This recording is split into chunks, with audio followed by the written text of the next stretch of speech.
in 2 weeks that she has skipped a gathering of former presidents and a break from longstanding tradition. Now, according to The Hill, longtime allies of the former First Lady say that she is sending a powerful statement by skipping the event. They say that she wants nothing to do with a man undeserving of the presidency and is making no effort to hide her disdain for Trump. Now, one ally said, quote, "She meant every word she said on the campaign trail with every fiber of her being. And she's no hypocrite." Another said, quote, "Saving some credibility."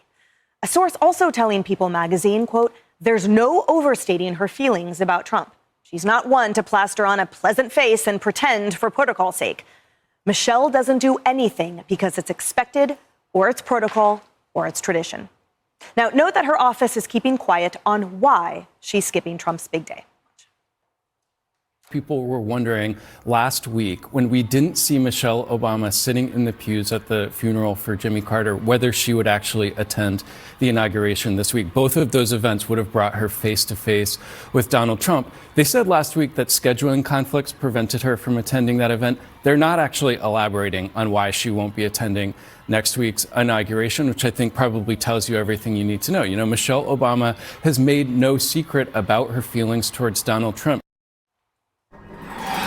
So, Kevin, you can sort of look at this as a balancing factor, as it were, which is everything we just said, that perhaps it is indeed because of her feelings, while also some who argue, well, the position you occupy or that you used to occupy should rise above those feelings, and other that say it's simply none of our business and we don't know what's going on. What say you? Well, let me preface my remarks by saying I've been to the,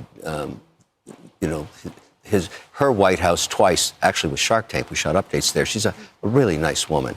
And Obama, nice guy. However, this is different. This is about signaling the office of the President of the United States, regardless of who's in it. This tradition has gone on for over 100 years. This is what presidents do and their wives on Inauguration Day. This is the holiest day of politics. It is the transition of power. You have to respect it. I don't like what she's doing here. I'm against it. I think it's wrong, as was it wrong for Trump not to attend Biden's. This is just wrong. This is not what we do in America. It's just not done, and I don't like it. It takes away from the institution of freedom and what the signal to the world is. Our number one export, I say this over and over again, it's not energy, it's not technology. The number one export is the American dream. That's why people come here. This messes with that. And so, Harris, for those that say, oh, this is an act of resistance, there are many who say, well, isn't something greater than that unity and America? And therefore, yes, show that unity and, to her words, go high. Well, yeah, I mean, show the example of what you say you're saving your credibility for, right? I mean, if you're saving your credibility for a later moment in time, don't you want to be looked upon as someone who gave everyone the benefit of the doubt and showed up when it counted? I mean, these are once-in-a-lifetime events for most of the people who'll be in those seats. She's blessed to have ever been on the receiving end of people showing up for her husband. So what are you saving your credibility from if you're not willing to live with integrity in those very difficult moments? It's not when you love everything and everything's perfect that you show up. You show up when there are difficult times and difficult people. Otherwise, sit down completely.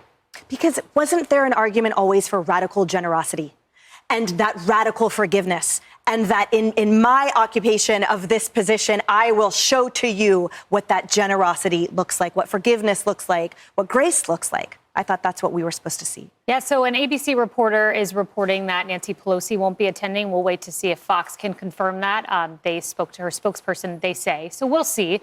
This tradition has been broken before. This wouldn't be novel. This wouldn't be aberrational. To your point, Kevin, they have every right to do what they'd like to do, Pelosi and Michelle Obama. Now, they have the right to do it, but it can also be the tone-deaf way to do it. When you look at President Trump, 77 million votes, won all 7 swing states, and he got the highest raw vote total of any GOP president ever. So if you're a party that's looking, I believe Nancy Pelosi wants the best for the Democratic Party, probably Michelle Obama too. I would look at it and maybe take more of a Gretchen Whitmer tone, who yesterday said, I want to figure out how I can work with Donald Trump, whether that's authentic or not, I don't know. Time will tell. I think that's the better approach than the adversarial Newsom-like approach. But again, time will tell. Can I be honest, Jerry?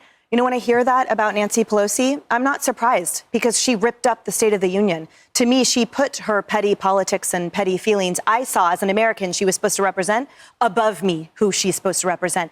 I've never seen that from Michelle Obama. I've only seen, I thought, a grace of the position.